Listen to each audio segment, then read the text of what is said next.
ഇന്ന് നമ്മൾ ഉണ്ടാക്കാൻ പോകുന്നത് വ്യത്യസ്തമായ ഒരു കാന്താരി ചിക്കനാണ്. അതിൽ ഇത്ര ഒരു 200-300 ഗ്രാം ഉണ്ടാവും കഷ്ടി. അതിലേക്ക് കുറച്ച് മഞ്ഞൾപ്പൊടി, ഉപ്പ്, കാന്താരി പൊടിച്ചതും കൂട്ടി കുഴച്ച് വെച്ചതാണ്. പിന്നെ ചെറുപൊരു നാരങ്ങയുടെ കഷ്ണം പിടിഞ്ഞ് വെച്ചിട്ടുണ്ട്.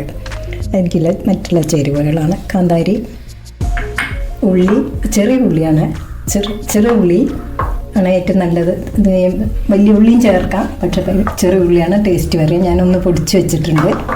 ഇനി മഞ്ഞൾപ്പൊടി വേണമെങ്കിൽ ആവശ്യത്തിന്, ഇഞ്ചിയും വെളുത്തുള്ളി ചതച്ചതാണ്, ഉപ്പ് പാകത്തിന്, എന്തെങ്കിലും ഉപ്പ് ഇട്ടിട്ടുണ്ട്, ഇനി പാകത്തിന് എടുത്താൽ മതി. വെളിച്ചെണ്ണ, ചട്ടി എല്ലാം കഴുകി അടച്ച് വെച്ചതാണ്. എണ്ണ ഒഴിക്കുക.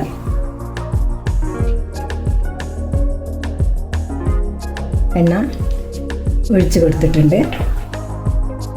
എണ്ണ ചൂടായിട്ട് ഉള്ളി ഇടാം. എണ്ണ ചൂടായി ഇത് ഒലിക്കിടുകയാണ്. ഉള്ളി, കുറച്ച് ഉപ്പ് ചേർത്തെടുക്കാം. ഇതിലേക്ക് കുറച്ച് കറിവേപ്പിൻ്റെ ഇല ഇട്ട് കൊടുക്കണം.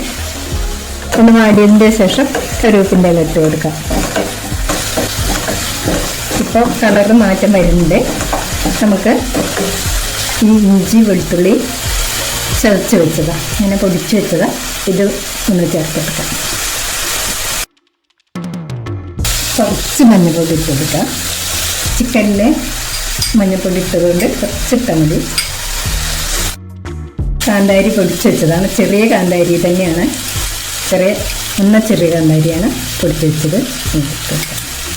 കാന്താരി മുഴുവനും ഇടുന്നില്ല, ആണെങ്കിൽ ഇട്ട് കൊടുക്കാം. ഇതിലേക്ക് ചിക്കൻ ചേർത്ത് കൊടുക്കുകയാണ്. ചിക്കൻ ഇട്ടിട്ട് നല്ലോണം ഇളക്കി, മസാലകളൊക്കെ ഉള്ളിയും ഒക്കെ നന്നായി ഇളക്കി ചിക്കൻ്റെ മേലൊക്കെ പിടിക്കുക. ഇനി നമുക്ക് ഇതൊന്ന് അടച്ച് വയ്ക്കാം.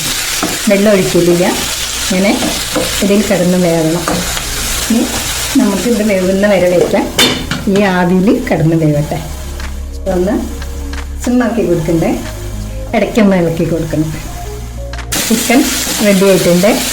ഒരു 15 മിനിറ്റ് ഇതാ ചിക്കൻ വെന്തിട്ടുണ്ട്. വെള്ളമൊന്നും ഒഴിക്കാതെ വെച്ച ചിക്കനാണ്. എല്ലാവരും പരീക്ഷിച്ച് നോക്കുക. നല്ല വാസനയുണ്ട്. കാന്താരി ചിക്കൻ റെഡി.